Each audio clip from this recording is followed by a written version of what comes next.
sabağımızı başlayımız. Bugün biz 72. sabakta ötemiz. Sabakta başlaması burun barlığımız ornumuzdan turayıp. Al ballar, biz bugünkü sabahımızın жақсы өту үшін, көңілді болу үшін, жоғарғы дәрежеде өту үшін бір-біріміздің көңіл-күйімізді көтерейік, иә? Ал көңіл-күйімізді көтеру үшін біз шаттық шеңберін жасаймыз, иә? Шаттық шеңберін жасау кезінде біз бір-бірімізге жылы, лебізді сөздер айтамыз. Мысалға, мен бірінші бастаймын. Димна, сен өте дарындысың. Енді Пегасқа айтамыз. Мақтау сөздер, жылы сөздер. Бегасыл, сен өте ақылдысың деген секілді. Искандерге даусымызды шығарамыз.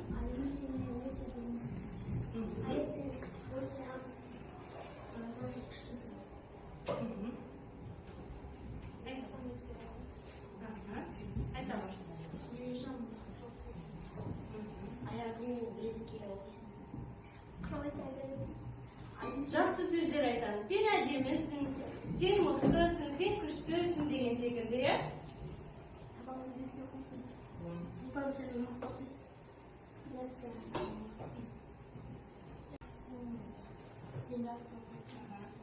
Безиме?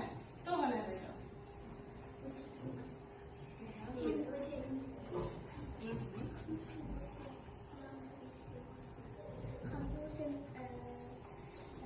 Өте әдемісің. Әрине сен ақылдысың. Әзірге сен өте күштісің.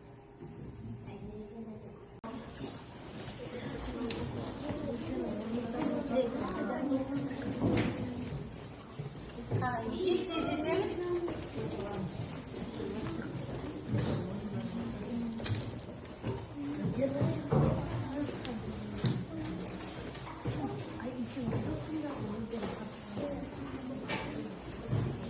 Жарамыз.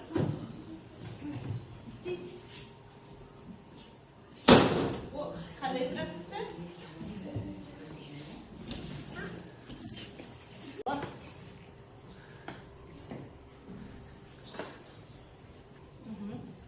Суасты тіршіліктерінде кімдер өмір сүреді екен? дельфин. Балықтар, иә? Балықтар. Дельфин, балықтар. Пингвиндер.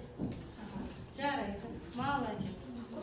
Келесі, қандай сұрақ? Жылым дегенде, жылым адам өз туған жылы, ол адамның жылы болып саналады. Жарайсың. Келесі? Жоқ, сен күте тұр. Келесі қандай сұрақ?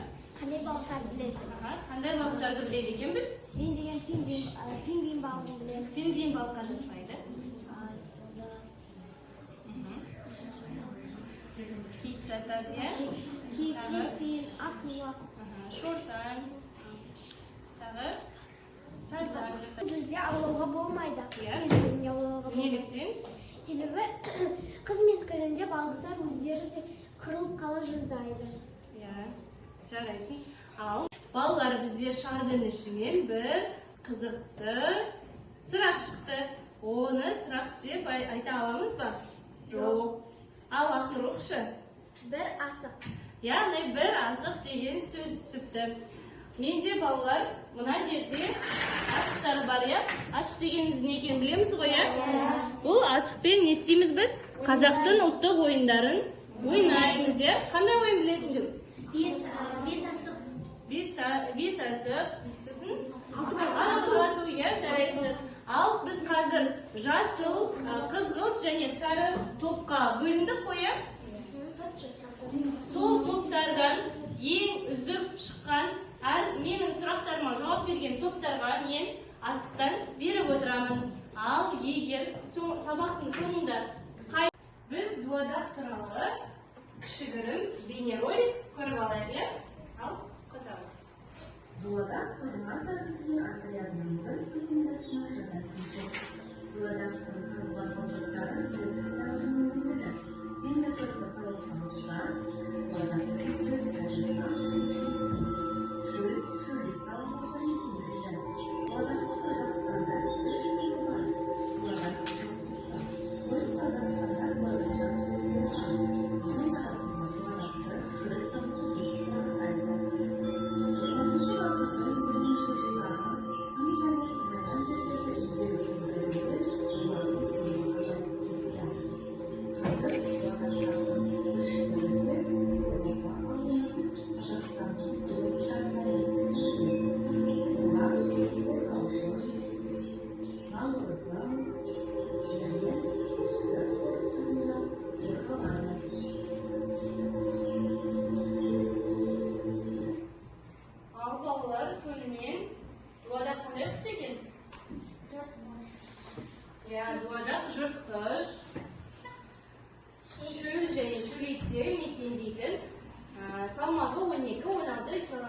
aspaytın tavukla ұқсас құс екен ya.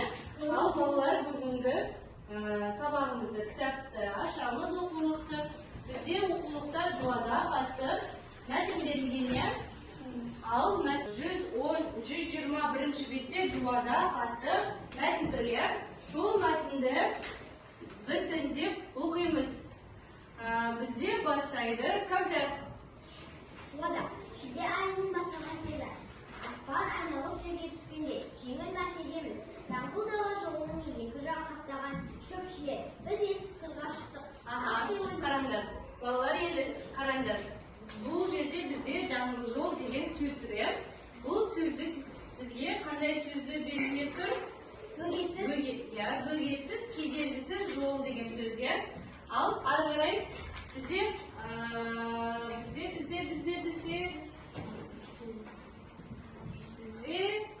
дәріс оқиды. Біз Ақсеңіздің арқасынан шөл ертесі білмейтін алып дуадақты көрдім. Мен атамын деп таласы қалды. Ортамыздағы ағыраның биіктегі аслан бізден өтпеуіне қарағанда бұл дуадақтың осы маңда балапаны бар. Бұл балапан қалмаңдар деп бәйек болды. Ал ары қарай бізде оқиды, Ақнұр оқиды. Бізде көз алмай. Көз алмай отырған дуада бір сәтте сәт қозғалып.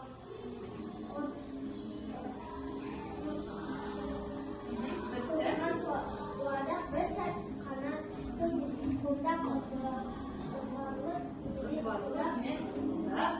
көзіне қарай тұрап жүгірді. Қалай екеуі бір-біріне айбат жегіп жағаласа келіп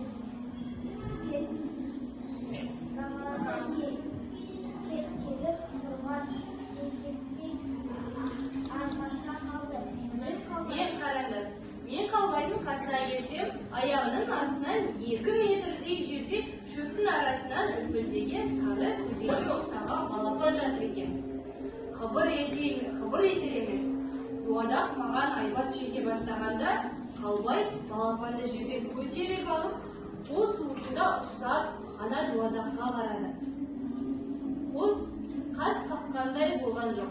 Маған қарсы сылдап тұрған дуадақ сәуледей жалт етті. Шегіне беріп, оңға қарай атылды. Ол қалбайдың қолындағы балапанды топшысымен қағып түсіргенде кішкентай сарауыз зыр қағып жүгіре жөнеледі. Қалбай балапанды қуып барады. Мен дуадақтың алдын қаумалап келемін. Талас көпке созылған жоқ. Қалбай балапанды ұстап алып машинаға беттеді. Мекен дуадақ ысылып үдетіп, бірнеше рет көтеріле ұмтылып, баласын алып қалуға істеді. Әрекет етеді. Бұл жерде қандай сөз таңсық болып тұр бізге? Мекен және қанатын қамдау. Мекен деген сөз. Қандай сөз бізде Ерсұлтан айтып берші бізге?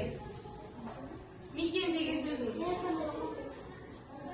Және айтып береміз? Дуадан, яғни ол дуада кім екен сонда? Ана екен, я? Ал келесі сұрақ бізде қанатын қомдау. Сұлтан айтамын. Қанаттарын ұшуға ыңғайлау. Яғни ұшуға дайындалу, қанатын жаю екен, я? Балалар қараңдаршы. Дуадақ балапанын қорғау үшін не істеді? Қанеки? Балапанын қорғау үшін не істеді ол? Артынан жүгірді. Сосын қайтамын. Дуада баласынан айырмау үшін машинаның артынан тоқтамай кейбір кездері ұшайын деп, сөйтіп артынан қалмай машинаның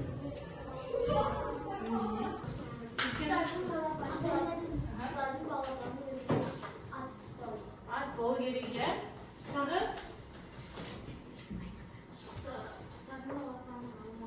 Алмау керек тағы? Әлі? Қансу? Екінші топты. Қандай әдіс арқылы жасаймыз кері байланысты? Телефон әдісі, я? Қазір барлығымызда дамыған заман. Барлығымызда не бар я? Телефон бар. Балалар қараңдаршы, өзін-өзі бағалау дейді. Бұл жерде әркім өзін қандай деңгейде сабақты орындағанын, қандай деңгейде сабақты айтқанын дөңгелектің ішін бояу арқылы көрсетеді. Және де бұны ары қарай несеміз жазып болғаннан кейін дөңгелектерді толықтырғаннан кейін тақтада кері байланыс атты неміз тұр, плакатымыз тұр. Қараңдар, сабақты түсіндім, болмаса түсінбеген сұрақтарым бар. Екі бөлікке алып келіп жабыстырасыңдар. Оны қалай жабыстырасыңдар? Телефондарыңды артқа алып қалай жабыстырасыңдар? Телефондарыңды былай артқа аудырсаңдар, екі бетті не тұр? Клейленген қағаз тұр, скотч тұр. Соны былай ашамыз және де мына жаққа келіп былай жабыстырамыз, жарай ма? Ал қанекей дөңгелектерді бояймыз. Кім сабақты қалай түсінді? Кімге сабақ ұнады? Кімге қаншалықты ұнады?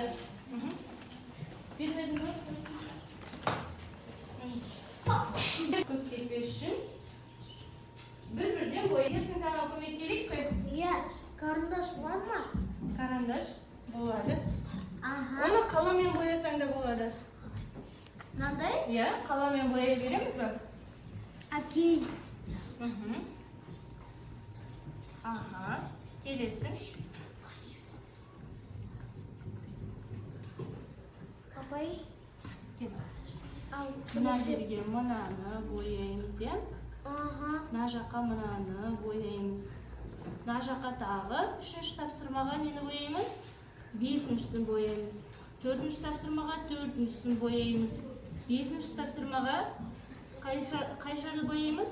5-шісін бояймыз, яғни сенің бағаң 5 және 4, Ал мына жерге атымызды жазамыз. Атыңды жаза аласың ба? Ерсін, молодец. Жарайсың. Қайсы әдемілеп тұрып жазып берші бізге атыңды.